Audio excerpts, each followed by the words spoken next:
마태복음 14장 22절로 36절 말씀 함께 읽었습니다. 오병이어의 기적이 일어난 직후에 예수님께서 급히 그 자리를 떠나십니다. 먼저 제자들을 배를 태워서 바다 건너편으로 보내시고요. 그리고 자기 자신이 무리를 이제 해산시키십니다. 요한복음에 보면 제자들이 굉장히 좀 이제 흥분하고 무리들이 예수님을 왕 삼으려고 하는 그런 시도들이 있었다는 것을 말씀을 하고 있습니다. 자신들의 먹을 것 그것이 해결되고 나니까 예수님이 왕이 되시면 야 우리가 먹고 살 걱정이 없겠다. 그런 생각을 무리가 하게 된 것이죠. 그러니까 무리 안에 배불리 먹고 난 다음에 그들 안에 이런 그 삶에 대한 문제들, 거기에 대한 이제 생각을 하게 되죠. 예수님의 말씀을 듣고 예수님의 말씀의 초점은 늘 하나님 나라였고, 그리고 새로운 세상에 대한 새로운 질서에 대한 그런 말씀을 하셨지만 무리들, 심지어 제자들조차도 예수님을 따라가면 하나님 나라의 영광을 보는 것보다는 이 세상의 영광을 얻게 될 것이다 라고 하는 그런 생각이 있었던 것이죠. 그래서 예수님을 왕 삼으려고 하는 그런 시도들을 예수님께서 아시고요. 예수님께서 제자들을 보내시고 또 무리들을 해산시키시고 그렇게 떠나시는 모습을 우리가 볼 수가 있습니다. 그런데 오늘 본문에 보면요, 그런 무리들이나 제자들의 상황에 대해서는 언급을 하고 있지 않습니다. 그저 예수님께서 기도하러 가시기 위해서 재촉하신 모습으로 묘사를 하고 있는 것을 볼 수가 있어요. 22절 보시면 예수께서 즉시 제자들을 재촉하사 자기가 무리를 보내는 동안에 배를 타고 앞서 건너편으로 가게 하시고, 예수님께서 재촉하셨어요. 예수님은 항상 여유로운 분이시잖아요. 뭔가 서두르는 법이 없으신 분이에요. 늘 하나님의 타이밍, 하나님의 말씀을 쫓아 예수님은 사역을 하셨기 때문에 뭐 쫓기는 법도 없고요. 스스로 뭐 이렇게 서두르는 법도 잘 없습니다. 그런데 오늘 본문에는요, 재촉하시는 거예요. 급히 재촉하십니다. 그래서 제자들을 좀 다급히 배를 태워 보내시고 자기 혼자 남아서 그 무리들을 마무리하시고 그 무리들을 해산을 시키시는 거예요. 그리고 23절에 보니까 그 이유를 기도와 연결시킵니다. 무리를 보내신 후에 기도하러 따로 산에 올라가시니라. 저물매 거기 혼자 계시더니 그렇게 말씀하죠. 항상 여유로웠던 예수님도요, 기도하는 일만큼은 서두르시는 모습이다 이렇게 볼 수가 있겠습니다. 그러니까 다른 어떤 내적인 상황들에 대해서 마태는 생략을 하고요. 예수님께서 서두르셨던 그 모습들을 기도와 연결시킴으로 예수님께서 얼마나 기도를 하고 싶었는지에 대한 그런 느낌을 주는 거죠. 예수님 정말 사역이 바쁘고 정말 그 많은 사람들을 불쌍히 여기시고 한 사람 한 사람 치유해 주시고 만져주시고 안수해 주시지만 예수님께서 기도하고자 하는 그 이유를 더 사모했다라고 하는 것을 이 본문을 통해서 알 수 있는 것입니다. 그래서 제자들도 보내시고 무리도 다 해산시키는데요, 따로 올라가셨잖아요. 혼자 올라가신 거예요. 방해받고 싶지 않았기 때문입니다. 기도하는 일만큼은 누구의 방해도 받고 싶지 않았어요. 그래서 예수님은 무엇보다 기도하는 일이 중요하다라고 하는 것을 오늘 본문을 통해 우리는 깨닫게 됩니다. 앞서 제자들은요, 먹을 것이 없어서 무리를 해산시키자 그랬어요. 그러니까 이 해산은, 무리를 흩어버리는 것은 제자들의 입장에서는 현실적인 판단, 그러니까 불신앙의 어떤 결론처럼 등장했습니다.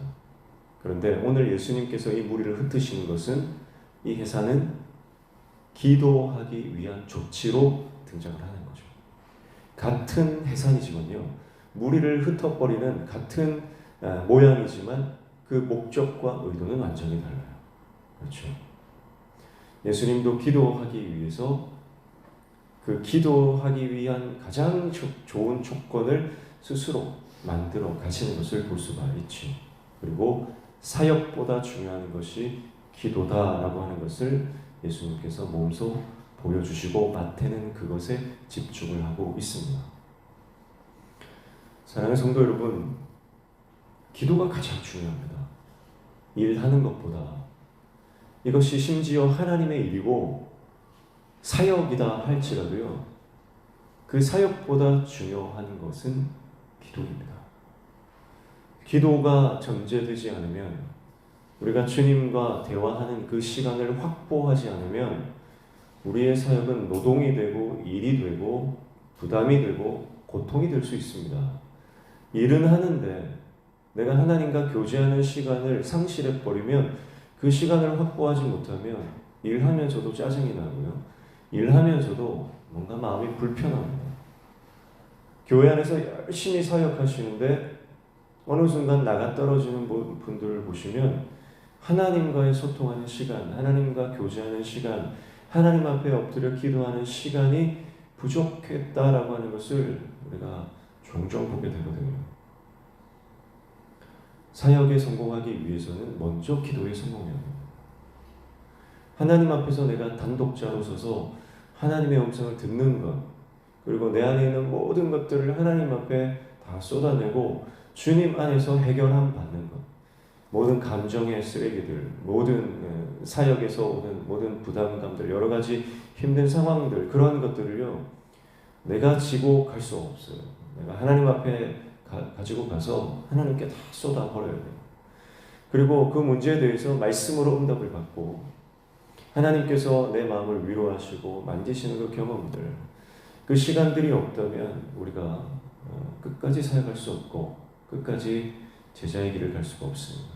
예수님조차도 기도하기 위해서 얼마나 애를 쓰시는 모습을 우리가 볼 수가 있지 않습니까? 기도의 지경이 날마다 넓혀지기를 축복하고 날마다 기도의 응답을 받는 하나님의 종들 되시기를 축복합니다. 그래서 예수님은 홀로 따로 산에 올라가서 기도하시죠. 예수님의 기도를 보면 좋은 기도는 방해받지 않는 공간과 시간에 하나님께만 집중하는 기도가 좋은 기도라고 하는 것, 그 기도의 중요한 요소에 대해서 우리가 보게 됩니다. 그래서 결국 예수님의 영성은 이 기도에 있어요. 기도. 그래서 하나님과의 깊은 교제, 주님과 우리가 동행할 때 우리의 영성도 예수님처럼 그렇게 깊어지게 될 줄로 믿습니다. 기도의 영성이에요. 자, 예수님께서 기도하러 산에 올라가셨을 때 제자들은 어디에 있습니까? 제자들은 갈릴리 호수, 소위 바다, 그 바다에 있습니다. 물에 있습니다. 예수님은 산에 계시고 제자들은 물 가운데 있습니다. 24절 보시면 배가 이미 육지에서 술이나 떠나서 바람이 거스름으로 물결로 말미암아 고난을 당하더라, 이렇게 말씀하고 있죠. 예수님께서 산에서 열심히 기도하시고 하나님과의 교제, 하나님과의 개인적 만남을 가지고 있을 때 제자들은 저 밑에 물에서 파도를 만나 고생을 하고 있었습니다. 예수님이 그것을 모를 리가 없었죠. 그래서 예수님은 기도를 마치시고 그 제자들에게 가십니다. 물 위를 걸어가세요. 29절 밤 사경에 예수께서 바다 위로 걸어서 제자들에게 오시니, 밤 사경이라고 하는 것은 새벽 3시부터 6시까지거든요. 가장 어두운 시간이죠. 그 시간에 동이 트기 전 바다 위를 걸어서, 물 위를 걸어서 제자들에게 가십니다. 아마 주위에 배가 없었을 것입니다. 그러니까 예수님께서 걸어서 가셨고요. 배를 타고 가는 것보다 예수님께서 걸어가신 것이 더 제자들에게 빨리 가는 길이었다 이렇게 볼 수 있겠어요. 그래서 예수님은 제자들을 풍랑을 만나 고생하고 있는 그 제자들을 향해서 서둘러 가신 거예요.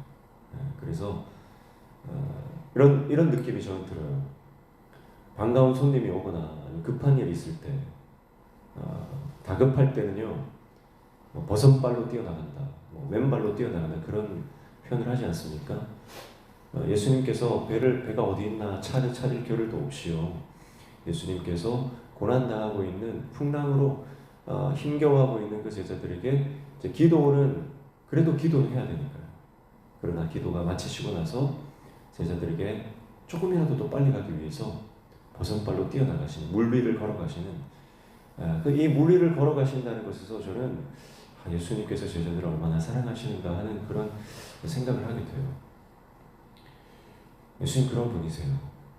우리 하나님 그런 분이세요. 내가 힘들고 어려울 때 팔짱 끼고 관망하시는 분이 아니라 조금이라도 빨리 도와주시기 위해서 버선발로 뛰어나오시는 분. 오랜만에 보는 자녀가 집에 찾아올 때 정말 마당을 뛰어나가는 그 부모의 마음으로 그렇게 우리 주님이 제자들을 향해서 물 위를 걸어가십니다. 그리고 물 위를 걸어가신다라고 하는 것은 예수님께서 하나님이심을 또 보여주는 대목이죠. 자연 법칙을 통제하실 수 있는 분, 자연의 어떤 섭리를 조절하실 수 있는 분, 그분이 우리 주님이죠. 그래서 중력의 법칙을 잠깐 무시하시고요. 그리고 물 위를 걸어가는 어떤 표면 장력 이런 걸 극대화시키시고, 그래서 어떤 물리적 법칙, 자연의 어떤 그 법칙들을 조금 무시하시면서 조절하시면서 제자들에게 가시면 하나님만 하실 수 있는 거죠. 26절 보니까 제자들이 그가 바다 위로 걸어오심을 보고 놀라 유령이라 하며 무서워 소리 지르거늘 이렇게 말합니다. 자, 이거는 어쩌면 당연한 거예요. 왜냐하면 정말 깜깜한 밤이잖아요. 동이 트기 전이 가장 어두운데요. 그때 뭔가 어스름한 형체가 누군지를 모르는데 물 위를 둥둥 떠서 오는 것처럼 보이죠. 그러니까 이 제자들은요, 유령이다 무서워하는 것은요 어떤 믿음 없는 그런 장면이라기보다는요 어쩌면 인간적인 너무나 당연한 반응이죠. 이것을 요즘 말로 하면 어떤 그 패닉에 빠졌다 이렇게 보십니다. 패닉에 빠졌다. 혼비백산한 거죠. 아무리 성인 남자가 12명이 그 배에 타고 있다 할지라도요, 갑자기 어떤 물체가 물 위를 떠서 쫙 오면 그 밤에 얼마나 무섭겠습니까? 아마 얼음이 됐을 겁니다. 그러니까 예수님께서 뭐라고 말씀하세요? 예수께서 즉시 이르시되 안심하라 나니 두려워하지 말라 이렇게 말씀하십니다.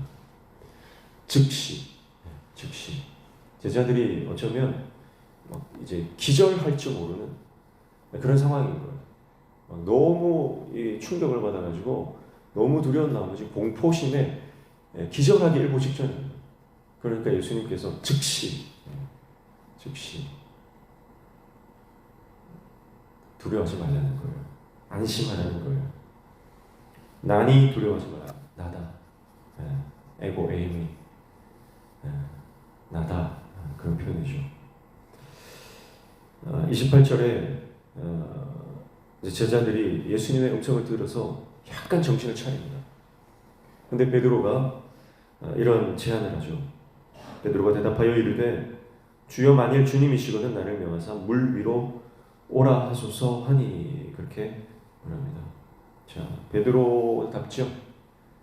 베드로가 예수님의 음성을 듣고 저분이 예수님이구나. 그러면 예수님이 물 위를 걸어오셨구나. 상황 판단이 조금 되기 시작하는 거예요. 그러니까 베드로가 주님께 가고 싶은 거예요. 물 위에 계신 그 주님께 나도 한번 물 위를 걸어서 그 주님께로 한번 가고 싶은 거예요. 예수님께서 허락하십니다. 29절 오라 하시니 베드로가 배에서 내려 물 위로 걸어서 예수께로 가되. 다른 제자들은요, 다른 11제자들은 여전히 약간 의심이 있고 여전히 두려움을 떨쳐내지 못했습니다. 그런데 베드로만큼은요, 예수님이 물 위로 걸어오시는 그 장면을 보고 방금 뭘 경험했어요? 오병이어의 사건을 경험했잖아요. 예수님이 함께 하시면 불가능한 것이 없구나라고 하는 오병이어의 사건을, 그 떡을 나눠주면서, 물고기를 나눠주면서 그 수많은 사람들에게 나눠주면서 본인이 너무나 놀랐어요. 예수님이 어떤 분이신지에 대해서, 불가능이 없으신 분이라고 하는 것에 대해서 절감했거든요. 깨달았거든요. 그래서 그 주님께로 가기를 원합니다. 그리고 예수님의 말씀에 순종해서 물 위로 자기 몸을 던집니다. 아무나 할 수 없는 거예요, 사실. 우리는 베드로 무시하지만요, 베드로는 굉장히 담대함이 있고요, 순수함이 있고요, 그리고 다른 제자들보다 더 강한 믿음이 있었어요. 그래서 인류의 가장 위대한 발자국이라고 한다면 달에 남긴 첫 번째 발자국이라고 보통 말을 하지 않습니까? 그러나 어쩌면 인류가 처음 발에 땅에 그 발자국을 남긴 것보다 더 위대한 발자국이 이 물 위를 걸었던 베드로의 발자국이 아닌가, 이렇게 저는 생각을 해봅니다. 결국 예수님 배 안이 안전하지 않고 예수님께로 가는 길이 안전하다는 것을 베드로가 그 순간 깨달은 거예요. 내 삶에 평안을 주고 안정감을 주고 풍랑이 있는 바다에서 나를 지키시는 분이 누구냐? 이 배냐? 이 작은 조각 배냐? 예수님이 나를 지키시는 분이다. 거기에 대한 믿음이 베드로 안에 있었던 거죠. 여러분, 뭐가 우리를 지킨다고 여러분 생각하십니까? 나를 지키는 게 뭡니까? 지금 나머지 11제자는 여전히 그 작은 배가 자기를 지키는 최후의 수단이다, 이렇게 보는 거예요. 그러나 베드로만큼은요, 나를 지키시는 분은 예수님이다. 그래서 배 안보다 주님께로 가는 것이 더 안전하다, 그 믿음이 들어온 거예요. 그러니까 주님, 내가 주님께 가고 싶습니다. 나를 오라 하시면 내가 이 물 위를 걸어서 주님께로 가겠습니다. 이렇게 고백하는 것이죠. 내 삶의 안전지대가 어디입니까? 주님께 나아가는 것, 주님 안에서만 우리가 안전함을 얻는 줄로 믿습니다. 끝까지 주님께 가서 주님께 안겼으면 좋았을 텐데요. 중간에 두려움이 몰려옵니다. 30절, 바람을 보고 무서워 빠져가는지라 소리질러 이르되 주여 나를 구원하소서 하니, 그렇게 말하죠. 자, 바람을 보고, 시선이죠. 바람을 보고 예수님을 바라보지 못하고 바람을 봤어요. 바람은 보이는 게 아니니까요. 바람이 불어오는 그 어떤 와서 치는 파도를 보면서 두려워한 것 같습니다. 그래서 예수님께서 뭐라고 말씀하셨냐면요, 31절에 예수께서 즉시 손을 내밀어 그를 붙잡으시며 이르시되 믿음이 작은 자여 왜 의심하였느냐 하시고 라고 말하죠. 여기서 의심하였느냐라고 하는 것이요, 원어로 보면 마음이 나뉘는 것을 말해요. 마음이 나뉘는 것. 그러니까 지금 베드로가 두려워했던 이유는 마음이 나눠졌기 때문에 그런 거예요. 상황이 어려워서, 파도가 너무 세서 그의 마음을 나누어 버렸습니다.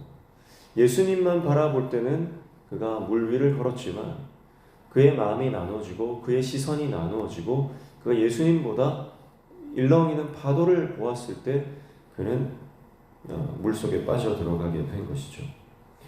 그러나 예수님께서는 그의 손을 즉시 잡아주시거든요. 즉시 잡아주십니다.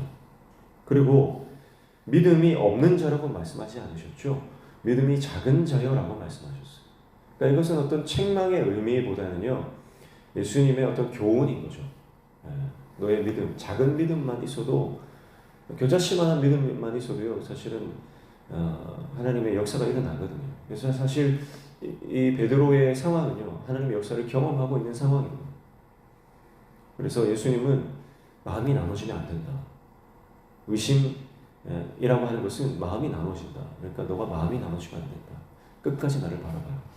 그러면서 손을 잡아주시는 거예요. 예수님 사랑이죠. 32절 배에 함께 오름에 바람이 그치는지라. 33절 배에 있는 사람들이 예수께 전하며 이르되 진실로 하나님의 아들이로소이다 하더라. 이렇게 말씀하면서 예수님께서는 결국 이제 이 풍랑이 있는 바다에 잠시 제자들을 두신 것, 그 고난을 허용하신 것, 그것은 결국 예수님에 대해서 더 확실히 깨닫게 하기 위해서. 그래서 이제는 제자들이 예수님에 대한 하나님 고백, 예수님이 하나님이심을 고백하는 신앙의 단계까지 나아가도록 예수님께서는 이런 모든 상황들을 허락하시고 또 그 상황 가운데서 제자들에게 믿음을 심어주시는 것입니다. 마지막 34절, 36절을 보시면 예수님께서 게네사렛 땅에 가셔서 바다를 이제 건너가셨죠. 거기에서 치유 사역을 하고 계신데요. 특별히 예수님의 옷자락이라도 손을 대는 자들이 나음을 입었다, 그렇게 말씀하고 있는 것을 보게 됩니다. 자, 밤새 바다를 건넜어요. 제자들이 얼마나 피곤하겠습니까? 예수님도 밤새 기도하시고 제자들을 만나셔서 그 바다 가운데서 바다를 건너온 직후입니다. 그런데 수많은 사람들이 몰려오죠. 그러나 예수님은 쉬지도 않으시고 바로 사역을 이어가십니다. 그 예수님의 사역 가운데 옷자락만 손을 대고도 그 믿음으로 낫는 자들이 등장합니다. 결국 오늘 예수님께서 이 오병이의 사건, 또 풍랑의 사건, 그리고 게네사렛으로 건너가셔서 예수님의 옷자락을 믿음으로 잡았을 때 치유받는 사건, 이 사건들은 공히 믿음을 강조하고 있는 것을 볼 수가 있습니다. 예수님이 우리에게 구하시는 것 믿음이에요. 다른 건 아닙니다. 예수님이 우리에게 구하시는 것은요, 믿음이에요. 이 믿음이 하나님의 영광을 보게 할 것입니다. 이 믿음이 우리를 풍랑이 있는 바다를 돌파하게 할 것입니다. 이 믿음이 우리의 모든 필요를 채우시는 하나님의 공급하심을 경험하게 될 것입니다. 이 믿음이 우리의 모든 연약함들을 회복하는, 그래서 내가 예수님의 옷자락만 잡아도 낫겠다라고 하는 이 작은 믿음, 이 믿음이 우리의 상황들을 역전시키는 믿음이 필요합니다. 믿음이 이깁니다. 믿음이 승리합니다. 믿음이 하나님의 영광을 보게 합니다. 그리고 이 믿음을 우리가 가지기 위해서 예수님처럼 기도의 자리로 나아가 늘 하나님과 영적인 교제를 가져야 할 줄로 믿습니다. 믿음의 사람, 기도의 사람. 2월의 마지막 날입니다. 오늘 2월의 마지막 날 주님과 동행하며 주님 앞에 기도하고 또 믿음으로 주님 바라고 그리고 새롭게 시작되는 3월 한 달을 준비하는 저와 여러분 되시기를 주님의 이름으로 축복합니다. 기도하겠습니다. 하나님 아버지, 어떤 상황이든 기도하는 일에 우리가 집중하게 하시고 하나님과 교제하는 일에 우리가 다른 이유 때문에 이 시간들을 빼앗기지 않도록 우리 가운데 믿음을 허락하여 주시고 오늘도 주님과 동행하며 주님께서 주시는 놀라운 하늘의 은혜를 맛보며 살아가는 복된 하루 되게 도와주시옵소서. 오늘도 간구하며 기도하는 모든 제목들도 응답하여 주시며 우리 삶에 막혀진 문제들이 열려지는 형통의 은혜를 허락하여 주시옵소서. 예수님의 이름으로 기도하옵나이다. 아멘.